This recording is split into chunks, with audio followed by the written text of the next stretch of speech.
เคสบายดีท่านผู้ชมทุกท่านเนาะวันนี้เรามาพบกับสายเทเบิลเนาะ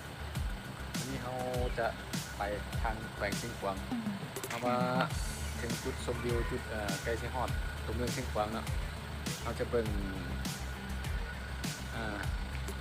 ทางตอนนี้กำลังไปตอนนี้กำลังมีน้ำหมอกอยู่ช่วงนี้ก็ช่วงประมาณจาก11 โมง 12 โมงตอนสวยเนาะตอนนี้ก็เบิ่งให้ท่านผู้ชมเบิ่งไปเนาะสำหรับสังเกตเบิ่งเลยว่าบรรยากาศมันหมอกอึมครึมเดี๋ยวเราจะพาท่านผู้ชมไปเบิ่งจุดที่งามที่สุดเลยเนาะอยู่ด้านหลังครับพระเจ้าโอเคเนาะสิพาท่านผู้ชมไปเบิ่งเนาะนี่เนาะจุดนี้ก็เป็นจุดที่ขึ้นไปชมวิวเนาะค่าบริการขึ้นมานี่ปกติจะคนใช้บริการขึ้นมาถ่ายรูปเนาะชมวิวนี่1,000 กีบต่อคนเนาะเจ้าก็เฮ็ดเอาไม้แป้นเอาอย่างใส่ตั้งเสาขึ้นมาก็ถือว่าเฮ็ดละเอียดเยี่ยมห้อยอยู่ฮอดแล้วเด้อเมืองคูนเชียงขวางโอเค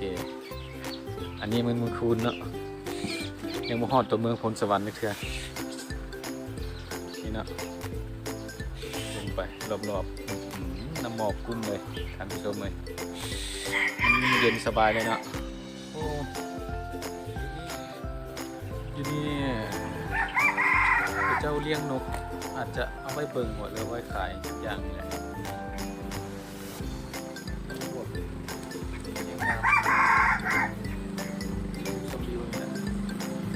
มีนกแก้ว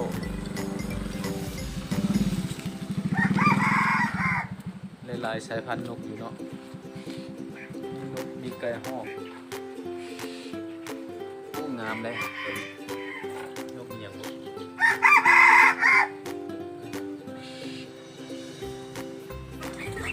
นกเขานกเขาอันนั้นไก่ โอ้มีหลายสายพันธุ์นี่นกแก้วกระหอบอยู่ตรงนั้น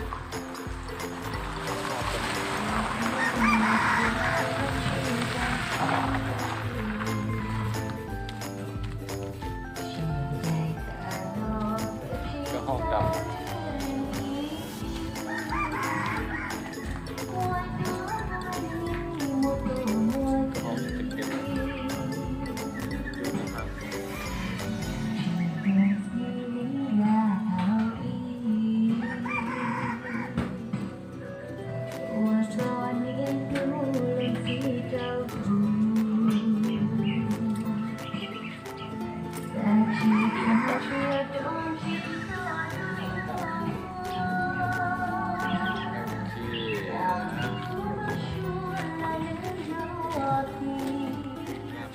ตาเลยโอเคเนาะสำหรับคลิปนี้ก็ขอจบเพียงสำนี้ก่อนก็ฝากท่านผู้ชมฝากติดตามกดไลค์กดแชร์เนาะเพื่อให้คนลาวอยู่ภายในหรือว่าอยู่ต่างประเทศได้เบิ่งได้ชมทิวทัศน์อยู่เมืองลาวคือว่าบอนจุดงามจุดสวยจุดงามก็ยังมีหลายบอนอยู่เนาะก็ขอขอบใจท่านผู้ชมที่ให้การติดตามเนาะเพื่อบ่ให้พลาดคลิปต่อไปนะครับโอเคขอบใจขอจบไปเพียงเท่านี้ก่อนเนาะโอเคขอบใจ